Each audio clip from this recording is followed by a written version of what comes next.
consent, but my will consented. Because it was thy pleasure I became poor, but my heart rejoiced. No power in the state was mine, because thou wouldst not such power I never desired.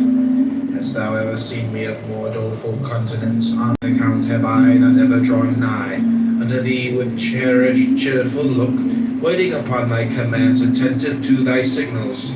Wilt thou that I now depart from the great assembly of men? I go, I give thee all thanks that thou hast deemed me worthy to take part with thee in this assembly, to behold thy works, to comprehend this thine administration. Such I would were the subject of my thought, my pen, my study, when death overtakes me.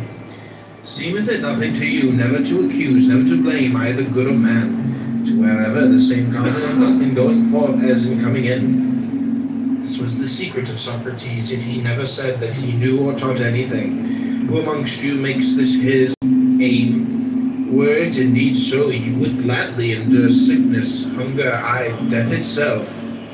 How are we constituted by nature, to be free, to be noble, to be modest? For what other living thing is capable of blushing or of feeling the impression of shame, and to subordinate pleasure to the ends for which nature designed us, as a handmaid and a minister, in order to call forth our activity, in order to keep us constant to the path prescribed by nature? The husband deals with land, physicians and trainers with the body, the wise man with his own mind. Which of us does not admire what Lycurgus the Spartan did? The young citizen had put out his eye and had been handed over to him by the people to be punished as his own discretion. Lycurgus abstained from all vengeance, but on the contrary acted and made a good man of him, producing him in the public. In the theatre he said to the astonished Spartans, I received this young man at your hands full of violence and wanton insolence. I restore him to you in his right mind and fit to serve his country. A money changer may not reject Caesar's coin, nor may the seller of herbs, but must, when once the coin is shown, deliver what is sold for it, whether he will know. So is it also with the soul. Once the good appears, it attracts towards itself, evil repels. But a clear and certain impression of the good the soul will never reject any more than men do Caesar's coin, and this aims every impulse alike of man and God. This what common sense is, Epictetus replied, as that may be called a common ear which distinguishes only sounds, while that which distinguishes musical notes is not common, but produced by training. So there are certain things which men not entirely perverted see by the natural principle common to all. Such a constitution of the mind is called common sense. Canst thou judge men? Then make us imitators of thyself, as Socrates did. Do this, do not do that, else will I cast thee into prison. This is not governing men like reasonable creatures. Say rather, as God hath ordained, so do, else thou wilt suffer chastisement and loss. Askest thou what lost? None other than this, to have left undone what thou shouldst have done, to have lost the faithfulness, the reverence, the modesty that is in thee. Greater loss than this seek not to find. His son is dead. What has happened? His son is dead. Nothing more, nothing. His ship is lost. What has happened? His ship is lost. He has been haled to prison. What has happened? He has been haled to prison, without any of these things are misfortunes to him. He's an addition with every one makes of his own, but you say God is unjust in this way. Why? For having given thee endurance and greatness of soul, for having made such things to be no evils, for placing happiness within thy reach even when enduring them, for opening unto thee a door when things make not for thy good. Depart, my friend, and find no fault.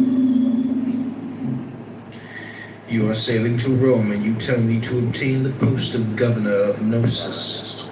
You are not content to stay at home with the honors you had before. You want something on a larger scale and more conspicuous.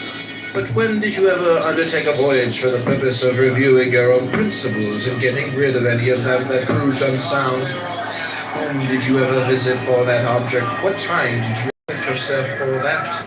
What age run over the times of your life by yourself if you are ashamed before me? Did you examine your principles when a boy?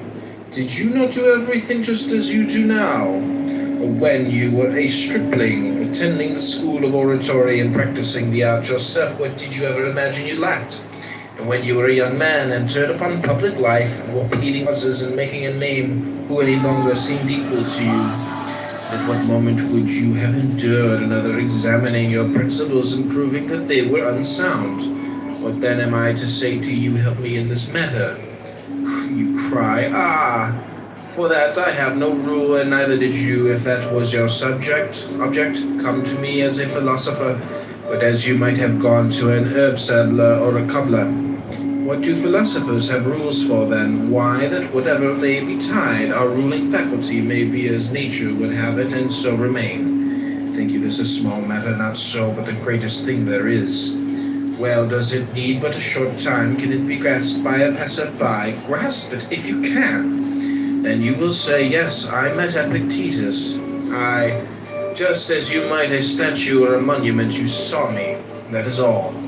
For the man who meets a man is one who learns the other's mind and lets him see his in return. Then my mind, show me yours, and then go and say that you met me. Let us try each other. If I have any wrong principle, rid me of it. If you have, out with it. That is what meeting a philosopher means. Not so. You think this is only a flying visit. While we are hiring the ship, we can see Epictetus too. Let us see what he has to say, then on leaving you cry out on Epictetus for a worthless fellow, provincial and barbarous of speech. What else indeed did you come to judge of? Whether you will or not, you are poorer than I. What then do I lack? What you have not, constancy of mind, such as nature would have it be. Tranquility.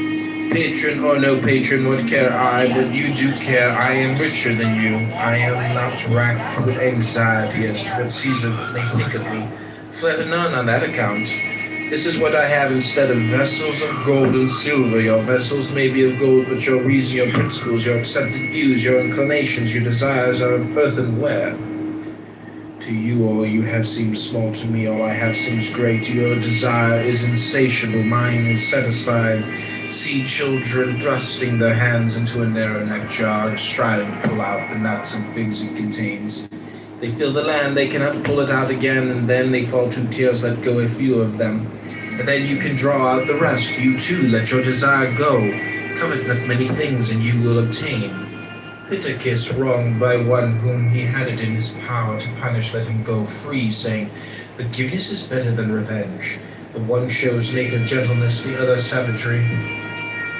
My brother ought not to have treated me thus, true, but he must see to that. However he may treat me, I must deal rightly by him. This is what lies with me, what none can hinder. Nevertheless, a man should also be prepared to be sufficient unto himself, to dwell with himself alone, even as God dwells with himself alone, shares his repose with none, and considers the nature of his own administration, intent upon such thoughts as are meet unto himself. So should we also be able to converse with ourselves, to need none else beside to sigh for no distraction, to bend our thoughts upon the divine administration, and how we stand related to all us, to observe how human accidents touched us of old, and how they touch us now, what things they are that still have power to hurt us, and how they may be cured or removed, to perfect what needs perfecting, as reason would direct. The man is free intercourse with others, either in the way of conversation, entertainment, or simple familiarity. He must either become like them or change them to his own fashion. A live coal placed next to a dead one will either kindle that or be quenched by it. Such being the risk, it is well to be cautious in admitting intimacies of this sort, remembering that one cannot rub shoulders with a soot-stained man without sharing soot oneself. What will you do, supposing the talk turns on gladiators, or horses, or prize fighters, or what is worse, on persons, condemning this and that, approving the others?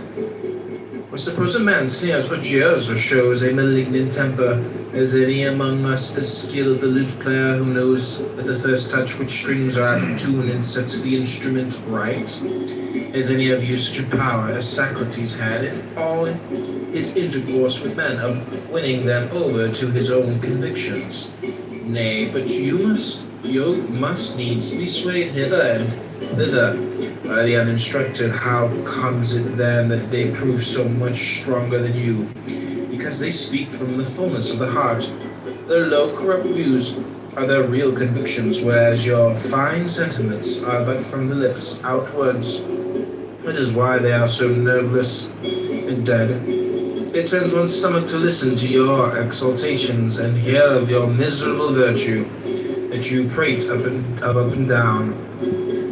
Thus it is that the vulgar prove too strong for you. Everywhere strength, everywhere victory waits your conviction.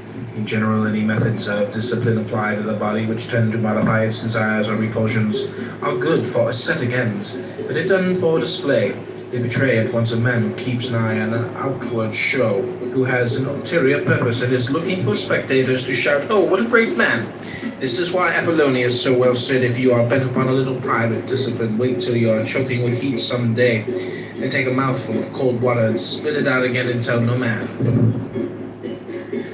Study how to give as one that is sick, that thou mayest hereafter give as one that is whole. Fast, drink water, only abstain altogether from desire, that thou mayest hereafter conform thy desire to reason. Thou wouldst do good unto men, then show them by thine own example what kind of men philosophy can make, and cease from foolish trifling. Eating, do good to them that eat with thee, drinking to them that drink with thee, yield unto all, give way, and bear with them. Thus shalt thou do them good, but vent not upon them thine own evil humor. Even as bad actors cannot sing alone, but only in chorus, so some cannot walk alone. Man, if thou art aught, strive to walk alone, and hold converse with thyself, instead of skulking in the chorus. At length think, look around thee, bestir thyself, that thou mayest know thou art. You would fain be victor at the Olympic Games, you say. Yes, but weigh the conditions, weigh the consequences then, and then only lay to your hand. If it be for your profit, you must live by rules, submit to diet, abstain from dainty meats, exercise your body perforce its stated hours. In heat or in cold, drink no cold water, nor it may be wine. In a word, you must surrender yourself wholly to your trainer, as though to a physician. Then in the hour of contest, you will have to delve the ground. It may chance dislocate an arm, sprain an ankle, gulp down abundance of yellow sand, be scourged with the whip, and with all this sometimes lose the victory. Count the cost, and then, if your desire still holds, try the wrestler's life. Thus let me tell you that you will be behaving like a pack of children, playing now at wrestlers, now at gladiators, presently falling to trumpeting, and anon to stage playing. And the fancy takes them for what they have seen. You even the same, wrestler, gladiator, philosopher, orator, all by turns, and none of them with your whole soul. Like an ape, you mimic what you see, to one thing constant never. The thing that is familiar charms no more. This is because you never undertook aught with due consideration, nor after strictly testing and viewing it from every side. No, your choice was thoughtless. The glow of your desire waxed cold. Friend, bethink you first what it is that you would do, and then what your own nature is able to bear. Would you be a wrestler? Consider your shoulders, your thighs, your loins. Not all men are formed to the same end.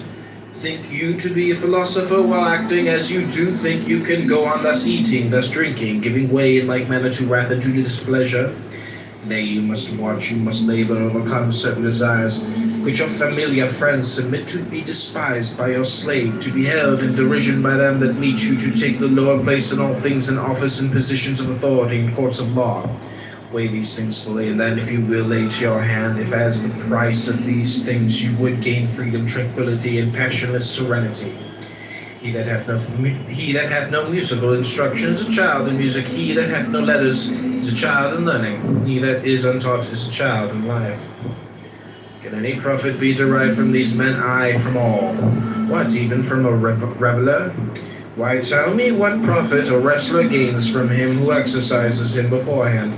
The very greatest, he trains me in the practice of endurance, of controlling my temper, of gentle ways, you deny it. What, the man who lays hold of my neck and disciplines loins and shoulders does me good, while he that trains me to keep my temper does me none. This is what it means, that knowing how to gain advantage from men is my neighbor bad. Bad to himself, but good to me. He brings my good temper, my gentleness into play. Is my father bad? Bad to himself, but good to me. This is the rod of Hermes. Touch what you will with